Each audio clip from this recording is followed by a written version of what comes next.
Eta zerrendaren tontorrean, egun bere izenarekin zerikusirik ez duen kalea.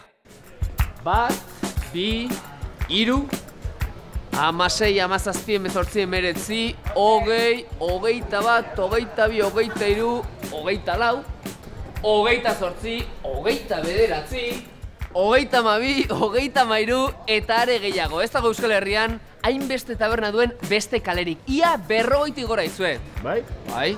50 gora. Baina tabernak? Tabernak? Asko gaude, bai. Baietz. Increíble. Gasteizen gaude, hau Aiztogilen kalea da, eta hemen askotariko tabernak aurkituko dituzte. Hoien artean ezagunenetako bat, hauxe, 7 taberna, zatozte?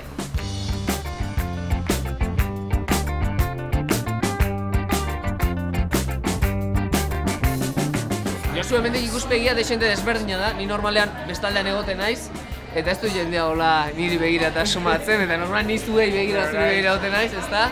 Zer behar du tabernako langile batek? Zezagarri behar duzan? Pazientzia. Jesu Kristona. Bai, asko.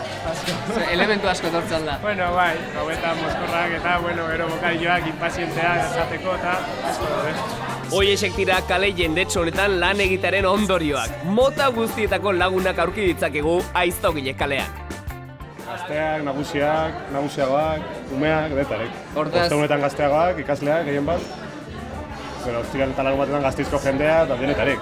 Euren gutxiago, baina hau da gaztetan. Bai, Eguneka banatzen da kalea ere bai, beko igual gazteagoak. Hasi ginen amago zurtekin eta emeritzi arteak editu gabe.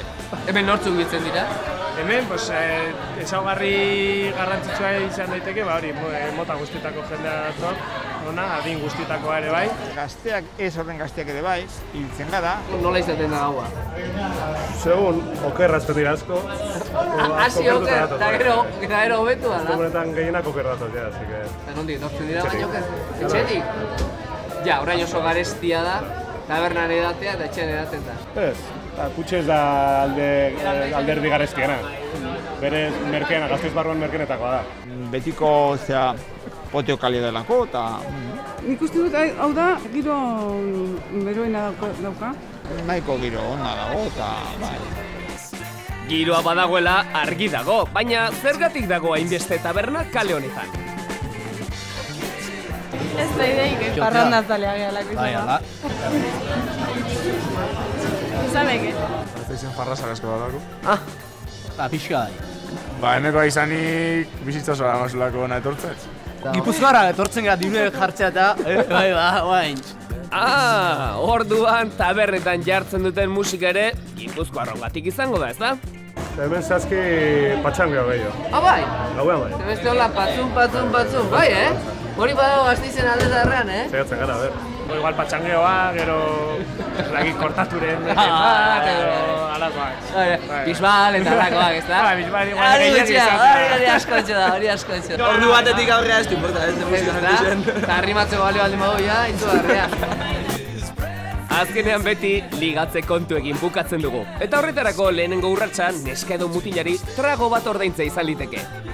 Baina ze edaten du gaur egungo gazteriak? Egunan arabera, ez? Egun arabera? Claro.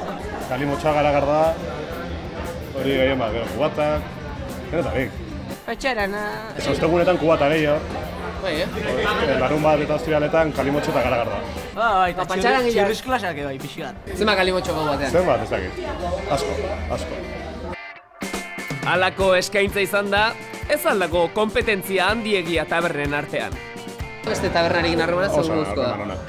Hemen ezin gara bezatu, guztiak elkarrekin gaude, ez dira arazorik egoten, oso pozik. Giro hona. Giroa sortzea taberna ezberdinen artean eta garrantzitsua da. Kale barruan gaude, kale barruko giroaren barruan. Eta elkarrekin lanik edo egiten duzu zerbait antolatzeko orduan eta horako gauza gaude?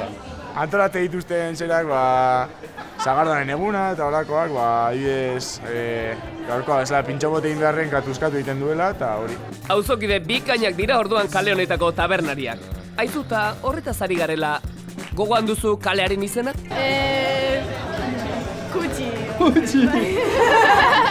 Ze ote da? Askalo. Kutxi, nondik oteator? Kutxitik? Ez. Kutxileriatik? Ez dara. Bai, hori bai, Aiztogilen kalea da. Bai. Azteko modukoa da ba. Hauxe da hain zuzen Euskal Herrian taberna gehien duen kalea.